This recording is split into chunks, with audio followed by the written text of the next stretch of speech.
on the Volkswagen scandal. I'm joined by Dean Crutchfield. He's the founder of Dean Crutchfield Associates. You got a big smile on your face. And this is a serious, terrible issue that we're talking about with Volkswagen. But it seems like they're managing it fairly well in the U.S. Am I right?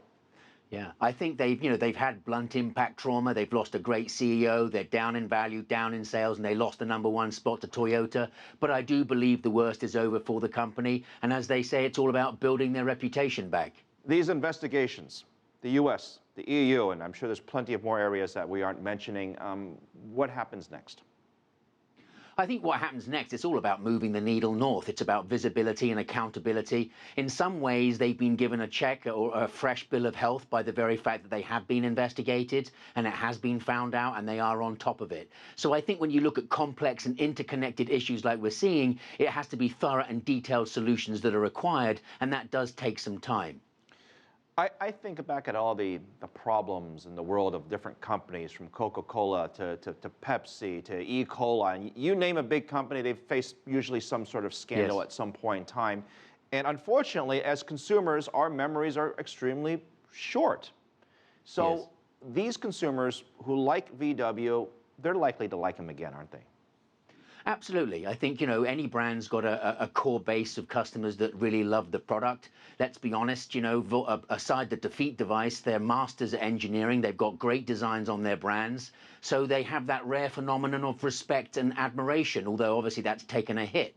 So yes, it's good quality products are back on the market. That's going to kind of drive their sales and drive their success further. What about the liabilities? What about all these billions and billions and billions and billions of dollars they're supposed to pay out, #1, to fix the problem, #2, buy back the car? How come we're not talking about that? No, the US obviously is the biggest fear because it could be $500,000 a car.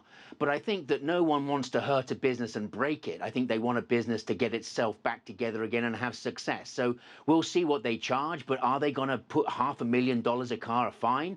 I feel that might be a bit far-fetched. So what have we learned here for other car companies that are watching this show? Let's, all the new ones, the Teslas, the electric cars, and there's plenty of new technologies that people are still working out and trying out, and eventually there'll be another scandal in the future. Have we learned anything? I think we have learned a lot in terms of the responsibility that companies like this have, but obviously they have hundreds of thousands of employees. They're an important part of the economy. We want these people to lead, but we want them to lead by example. So the press conference today, I'm thinking, look, I don't care what you say. It's about what you do, and that's not what you plan to do in the future. It's what you're doing now that counts. Oftentimes people forget that these car companies, they have car dealerships that are owned by various groups of people. It could be Owen, it could be myself, it could be anybody who owns a dealership and we're selling cars. They were all hurt by this scandal as well. What type of compensation might they get, or would they even ask for it? It's kind of an awkward situation, right? That's a tough one, in terms of obviously proving the fact that their sales were hurt by it, obviously, which they were. I think that's something we'll see kind of drag out. That might be the one thing that drags out over the coming weeks and months. But otherwise, 2016 is all about, get the business back on track, get the value back, the reputation back, the sales back, and see if they can take on Toyota again. There has been some changes in management. Some people lost their jobs, and some are saying that a lot more people should be losing their jobs for this, and management should have known about it. I mean, isn't that the crux of the issue? They're responsible. The leadership of the company are ultimately accountable to their shareholders, but they're also accountable to their customers. So that responsibility lies with them and the structure of the company that they've built and their reporting systems, which obviously are clearly at fault here and have created a major catastrophe for the company. I mean, let me just translate this one more time. Are you saying that more management people should be fired for this? Yes. I think that, look, I hate, the phrase is a witch hunt. This is a human error, not a mechanical error.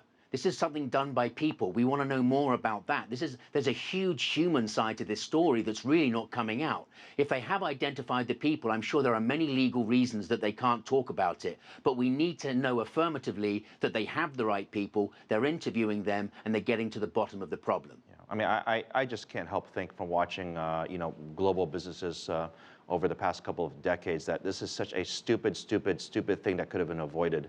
No, it's ridiculous. We're even talking about it. I think it's wild. Dean, good to see you. Thank you.